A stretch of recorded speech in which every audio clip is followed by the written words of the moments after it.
Pratika. This meeting is being recorded.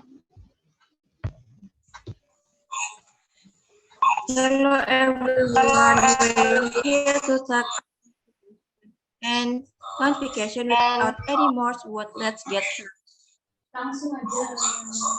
Hello guys, surely you've read books here, right? Do any of you know the difference between fiction and non-fiction books?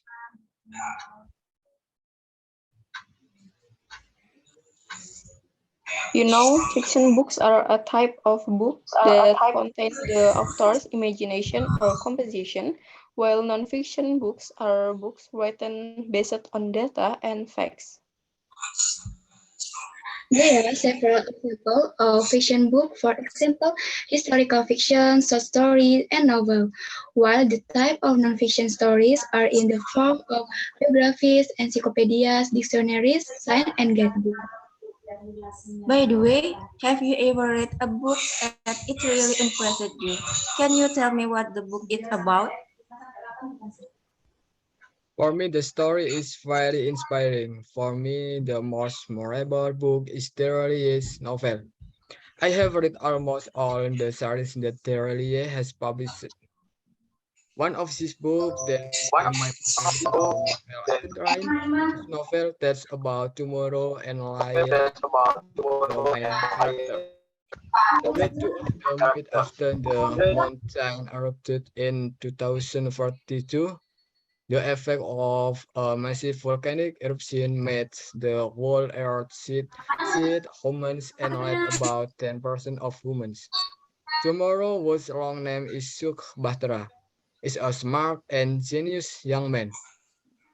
When he was 60, he moved to the capital city to continue his education and his success in making a flying car for the first time. Meanwhile, Alice is a simple woman who lives in a social institution as a humanitarian. Volunteer it gets on education at nursing school. He turns out to have feeling for tomorrow but cannot express it. The story uses a setting in the years 2041 until 1550, which means that it tells the superstition of technology in the future. And this role of humans will be replaced by technology and science. The conflict of the story is when Lyle will motivate his memory at the Neurotrophy Center and wants to forget about the rain. The light tells about his leap from the natural disaster to arriving at the Neurotrophy Center. And there is a very good sentence. Never fall in love when it rains. Because when the day after tomorrow your heart is broken, every time it rains. You will be reminded of that painful incident. The story is very interesting. Maybe later, if I have a chance, I will read the novel. But I myself prefer to read biographies. One of the most inspiring is the biographies of Buya Hamka, which was written by Haidar Musyafa, where during the Great Democracy period,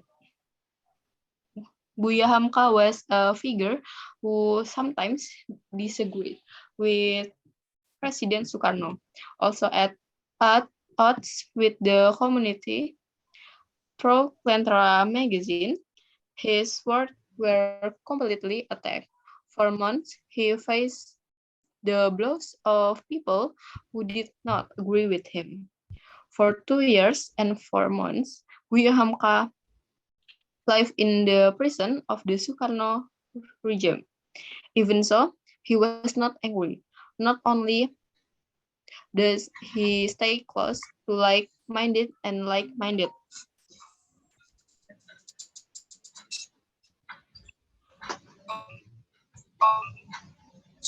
but he doesn't shy away from people he doesn't like.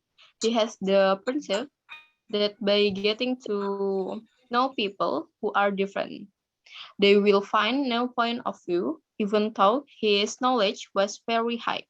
He never felt big about himself. His upright attitude was proven when he became the chairman of the Indonesia Ulama Khalqin (MUI). He carries out the mandate with full responsibility, even though he was under a lot of pressure. He remained firm and adhered to his principle.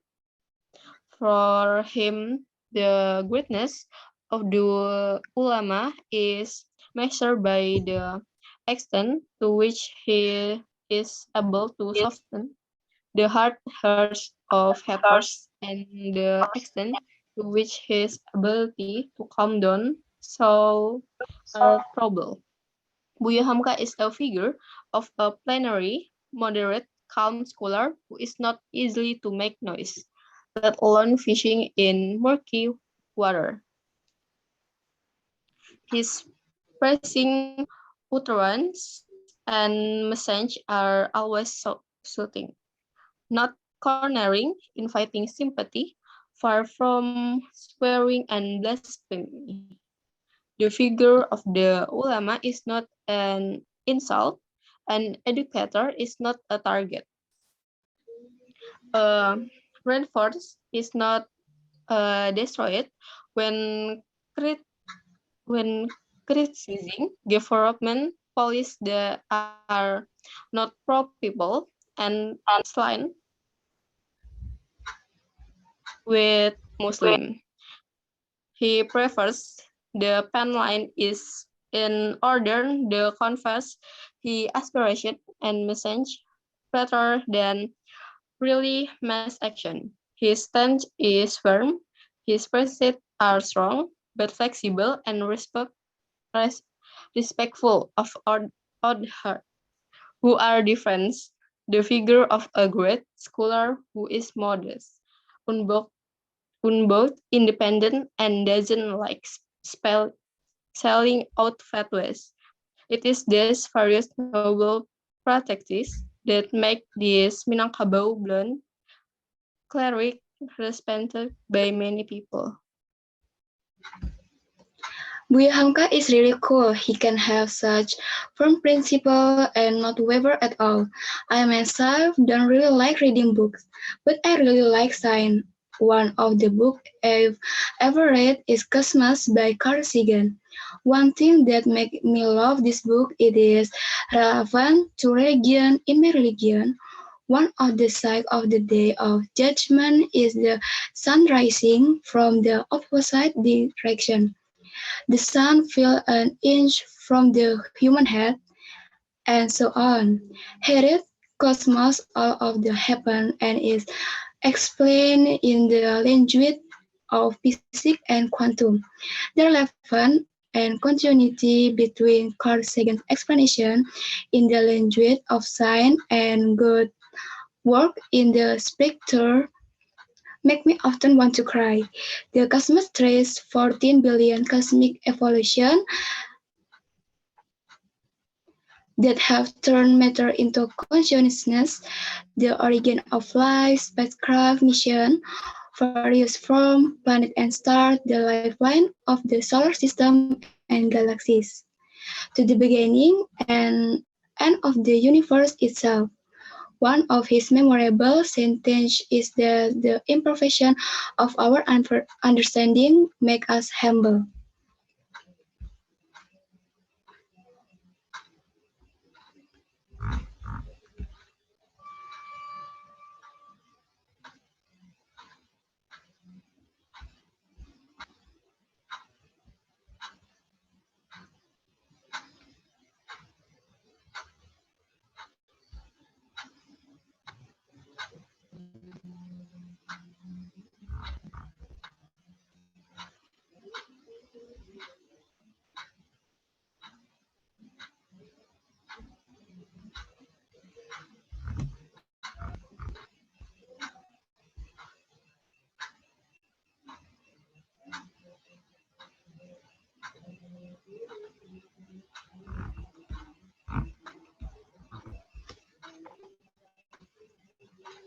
I also like reading books, but I prefer reading novel because I think novel contain in a lot of learning, not only fiction stories, but we can take moral values from the novel we read.